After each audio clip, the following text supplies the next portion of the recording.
सर्वप्रथम सबैलाई मेरो तर्फबाट नमस्ते।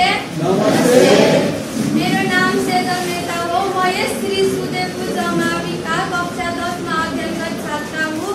आजको यस विद्यालयको छात्र-छात्राहरूलाई लागु औषध तथा प्रेरक पदार्थ सम्बन्धी जनचेतनामूलक तालिम स्थान अग्निसार कृष्ण सम्मान गाउँपालिका वार्ड नम्बर 2 मिति 2082 साल 1 महिना 25 गतेदेखि 2000 कार्यालय सीतापुर सप्तरीको सहयोगले र सेभ द नेपाल सप्तरी राजविराज साथका आयोजनाले यो कार्यक्रम सञ्चालन भएको छ र यसका अध्यक्ष श्री कल्पना चौधरी हुन् र यसका श्री कार्यक्रमका शिक्षक राजकुमार शाह हुन् र आज म सरहरूले दिनुभएको अनुसार केही प्रेजेन्टेसनहरू बनाएर ल्याएको छु र यो प्रस्तुत गर्न चाहन्छु।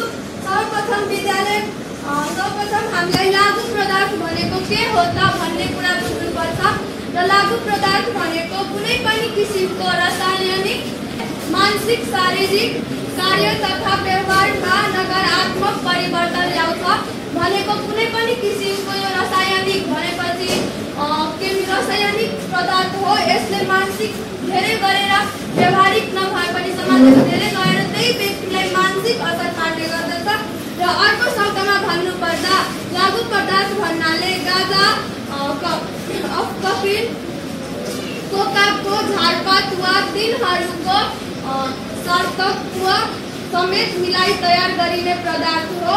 उदाहरणहरू मादक वस्तु वा नशादार पदार्थ हो। गाजा, झाङ आदि यसका उदाहरणहरू हुन्।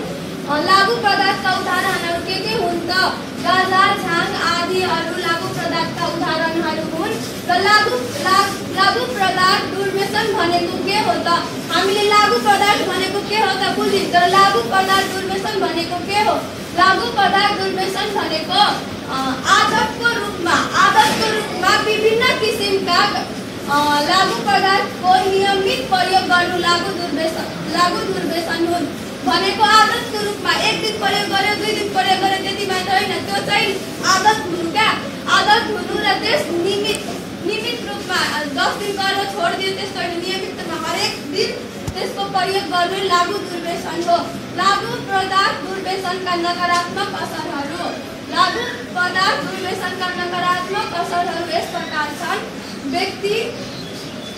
सर्वप्रथम त लागु पदार्थ दुर्व्यसनले व्यक्तिमा असर पार्छ, दोस्रो परिवारमा असर पार्छ र तेस्रो समाजमा असर पार्छ। व्यक्तिमा असर पार्छ भनेपछि लागु पदार्थ गर्ने व्यक्तिलाई विभिन्न प्रकारको रोगहरू लाग्छ, मानसिक तनाव हुन्छ, सामाजिक तनाव हुन्छ, व्यवहारिक तनाव हुन्छ। त्यसै गरी लागु पदार्थ दुर्व्यसनका व्यक्तिगत असरहरू भएपछि त सर्वप्रथम धेरैभन्दा धेरै महत्त्वपूर्ण त व्यक्ति हो नि। जुन व्यक्तिले लागु पदार्थ गरेको छ भने त्यसमा के असर पार्छ त? मस्तिष्कघात गर्छ। लागु पदार्थ दुर्व्यसनले पहिला मान्छेलाई मस्तिष्कघात गर्छ। के सोच्दैछ, के गर्नु, लागु पदार्थ गरेपछि के गर्नु के नगर्नु केही पनि सोच्न सक्दैन। धनको क्षति गर्छ भनेको सुरुमा त पैसा हुन्छ, जब आदत लाग्छ त पैसा त हुन्छ, गर्छ सुरुमा, त्यसपछि चाहिँ पैसाको कमी हुन्छ, पैसाको अभाव हुन्छ, त्यसको पनि क्षति गर्दछ। समाजमा बेइज्जत गर्छ। लागु पदार्थ दुर्व्यसन गर्दा व्यक्तिलाई समाजमा बेइज्जत गर्छ, किनकि लागु दुर्व्यसन गर्यो भने हामीले समाजमा बेइज्जत हुन्छ। समाजले के भन्छ, केही कुरा समाजले नयाँ कुरा पनि सिकायो, राम्रो कुरा पनि सिकायो भने हामीलाई लाग्छ समाजले के भनिरहेछ। जुन व्यक्तिले लागु पदार्थ दुर्व्यसन गर्छ त्यसलाई राम्रो कुरा नराम्रो कुरा त्यतिखेर केही थाहा हुँदैन। अर्को HIV एड्स लाग्छ।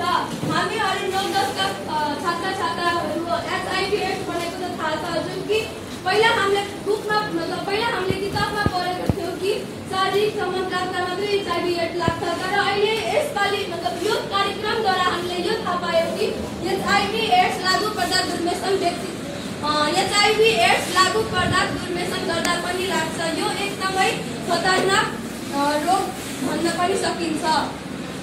अर्को मनोरोग भनेपछि मनोरोग भनेको मनमा के हुनु नहुनु, मन हलचल हुनु हुन्छ। दम, अल्सर, क्यान्सर आदि रोग लाग्छ। अरू रोगहरूको त उपचार छ, तर यो क्यान्सर, दम, अल्सर यसको कुनै उपचार छैन। जति पनि प्रयास गरौँ, जति पनि केही गरौँ, यो रोगहरूको कुनै उपचार हुँदैन। धेरै गरेर यो क्यान्सर, यो एकचोटि क्यान्सर लाग्यो भने यसले जबसम्म मृत्यु हुँदैन तबसम्म त्यो मान्छेलाई छाड्दैन। र यो दम भनेपछि सास सम्बन्धी रोग हो जसले हाम्रो फोक्सो, जसलाई लङ्स भन्छौँ, त्यसमा धेरै असर गर्छ। यति भन्दै म आफ्नो शब्द 2-4 शब्द निरन्तर गर्न चाहन्छु। जति पनि यहाँ उपस्थित हुनुभएका साथी, दिदी, दाजु, भाइ, बहिनी, सरहरूलाई सबैलाई नमस्ते। मेरो नाम प्राची चौधरी, म श्री सुदेव तमावीमा पढ्ने 10मा पढ्ने छात्रा हुँ। र म आज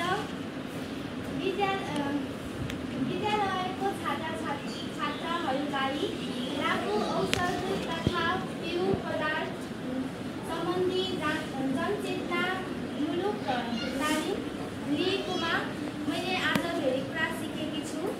र हामीले यसको लागु पदार्थको छिटै नै निर्माण गर्नुपर्छ। र लागु पदार्थ भनेको चाहिँ कुनै पनि नसा सम्बन्धी केही खानु, लिनु, ड्रग्सहरू जस्ता शारीरिक, मानसिक यस्ता लागु पदार्थले यस्ता प्रभावहरू पार्छ।